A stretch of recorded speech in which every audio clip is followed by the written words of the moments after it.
منافق کا جو ورڈ ہے یہ نفق سے نکلا ہے، اور نفق عربی میں کہتے ہیں سرنگ کو، ٹنل کو۔ ریل گاڑی کی سرنگ تو ہم نے یہاں دیکھی ہیں، عرب ملکوں میں تو یہاں پہ بھی ابھی بعض جگہ پر کوہاٹ کے پاس ایک ٹنل بنی ہے جو روڈ والے راستے میں۔ اسی طریقے سے بعض جانور ہیں وہ ٹنل کھودتے ہیں زمین کے اندر، خرگوش ہیں، چوہے ہیں، تاکہ اگر ایک سوراخ کی طرف سے کوئی جانور ان کو شکار کرنے کے لیے آئے تو وہ دوسرے سے نکل جائے، ایسکیپ روٹ ان کے پاس موجود ہوتا ہے۔ منافق کو منافق اس لیے کہا جاتا ہے کہ اس کے بھی دو رخ ہوتے ہیں، جیسے ایک سرنگ کے دو رخ ہیں۔ ایک رخ اس کا وہ ہوتا ہے جو مسلمانوں کی طرف ہوتا ہے، ان کو خوش کرتا رہتا ہے ہر وقت، ان کو کہیں پہ اگر پتہ چل جائے یا کہیں پہ خدشہ ہو کہ یہ دو نمبری کر رہا ہے، یہ اندر سے ٹھیک نہیں ہے، تو اس کی وہ چاپلوسی شروع کر دے گا۔ اور دوسرا رخ اس کا ہوتا ہے کافروں کی طرف، جہاں وہ ان کو تسلی دیتا ہے کہ بھی میں تمہارے ساتھ ہوں، کچھ حالات و واقعات ہیں، کل کو برا وقت آئے تو ہم آپ کے ساتھ کھڑے ہوں گے۔ اور جب ان پہ برا وقت آتا ہے وہ ان کے ساتھ کھڑے نہیں ہوتے، اور جب مسلمانوں پہ برا وقت آتا ہے وہ ان کے ساتھ کھڑے نہیں ہوتے۔ منافق بیسیکلی دنیا دار ہوتا ہے، بیٹر فیکٹس آف لائف، جو تلخ حقائق ہیں زندگی کے، ان کو وہ فیس نہیں کر سکتا۔ جو تلخ حقائق کو فیس کر سکے وہ یا کافر ہوتا ہے یا مسلمان ہوتا ہے۔ اس لیے آپ دیکھ لیں ابو جہل نے اپنے باطل عقیدے کے لیے گردن کٹا دی، عبداللہ ابن ابی اس کے لیے تیار نہیں ہوا کیونکہ وہ منافق تھا، وہ کافر تھا۔ اسی طریقے سے مسلمانوں میں تو کئی صحابہ ہیں جنہوں نے اپنی جان لوٹائی ہے اللہ کی راہ کے اندر۔ تو اس لیے منافق جو ہے اللہ کے نزدیک کافروں سے بھی بدتر ہے۔ کافر پھر بھی کسی بنیاد پہ کھڑا ہے، غلط نظریے پہ ہی صحیح، لیکن ایک جگہ کھڑا تو ہے نا۔ اور کافر مسلمانوں کے لیے زیادہ خطرناک نہیں ہوتا، کیوں؟ اس لیے کہ اس کا کفر عیاں ہے۔ منافق اس لیے ہمارے لیے نقصان دہ ہوتا ہے، اہل ایمان کے لیے، مسلمانوں کے لیے، کہ وہ اوپر سے مسلمان ہے، لوگ اسے مسلمانوں کی طرح ٹریٹ کر رہے ہیں اور اندر سے وہ جڑیں کاٹ رہے ہیں۔ آج کی ڈیٹ میں ہم کسی کو منافق کہہ نہیں سکتے۔ آج کی ڈیٹ میں اگر کوئی شخص کمزوری ایمان کا شکار ہے، اس کی حرکتیں میں نظر آئی ہیں، ہم زیادہ سے زیادہ اسے یہ کہہ سکتے ہیں کہ یہ کمزور عقیدے والا مسلمان ہے۔ کیوں؟ وہی کا سلسلہ ختم ہو چکا ہے۔ دل کی کیفیت تو اللہ ہی بتا سکتا ہے نا۔ دیکھنے میں تو دونوں چیزیں ایک جیسی نظر آ رہی ہیں آپ کو، ایک کمزور عقیدے والا مسلمان اور دوسری طرف منافق، اس کی بھی حرکتیں وہی ہیں، اس کی بھی حرکتیں وہی ہیں۔ اب یہ کون ڈیسائیڈ کرے گا کہ یہ دنیا داری کی وجہ سے کر رہا ہے یا واقعی اندر سے یہ اسلام کا دشمن ہے؟ وہی کے بغیر تو آپ اس کو ڈیفائن کر ہی نہیں سکتے۔ بخاری اور مسلم دونوں میں حدیث ہے کہ منافق کی 4 نشانی ہیں۔ نمبر 1، بات کرے گا تو جھوٹ بولے گا۔ نمبر 2، عہد کرے گا تو وعدہ خلافی کرے گا۔ نمبر 3، امانت رکھی جائے گی تو خیانت کر دے گا۔ اور نمبر 4، جب کبھی معاملہ ہوگا، جھگڑا ہوگا تو وہ گالی گلوچ کے اوپر اتر آئے گا۔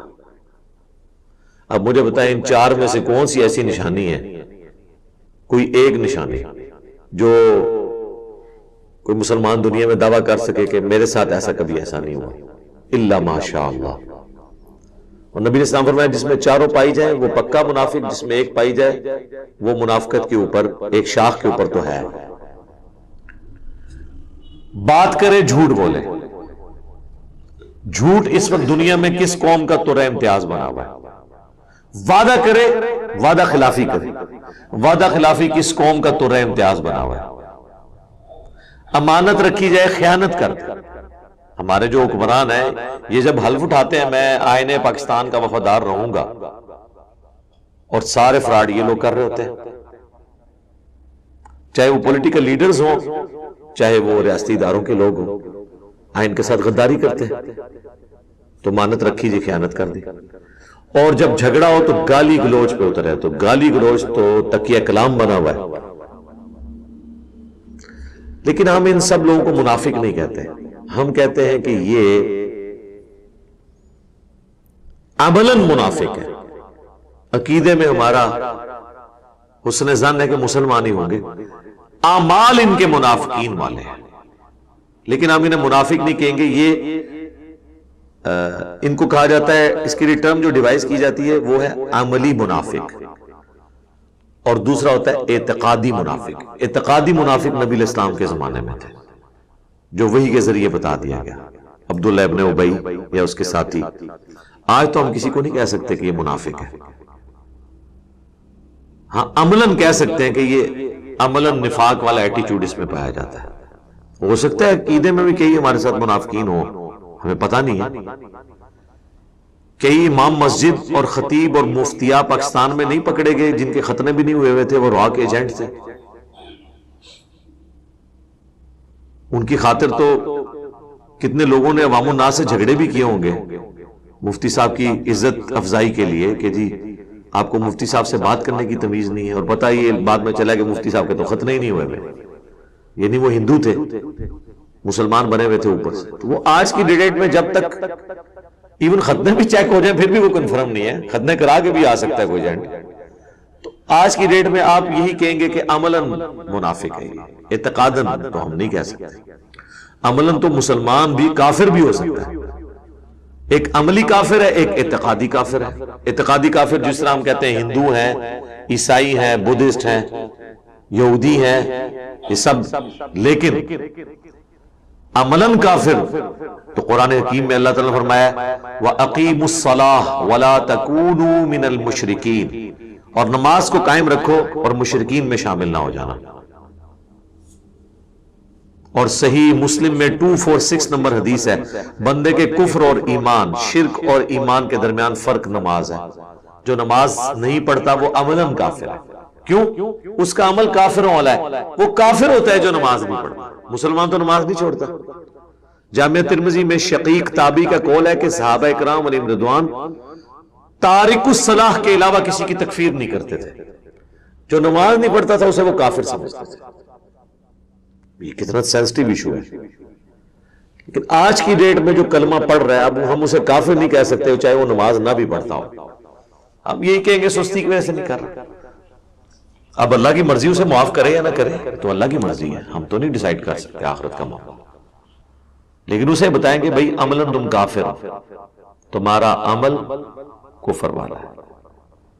اللہ کی مرضی کسی کو چھوڑ دے، کسی کو پکڑ لے، وہ اللہ کی مرضی ہے.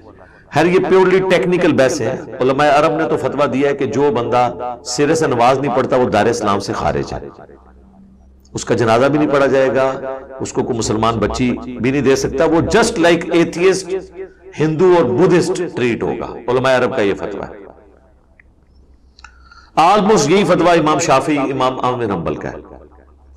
اس میں سب سے لینیٹ ویو امام حنیفہ کا ہے. وہ کہتے ہیں ایسا شخص قید کر دیا جائے جب تک کہ وہ دوبارہ نماز شروع نہ کر لے، ادروائز اس شخص کو آزاد گھومنے کی اجازت نہیں ہے. علماء عرب میں سے شیخ البانی ایک ایسی پرسنالٹی ہیں جنہوں نے اس معاملے میں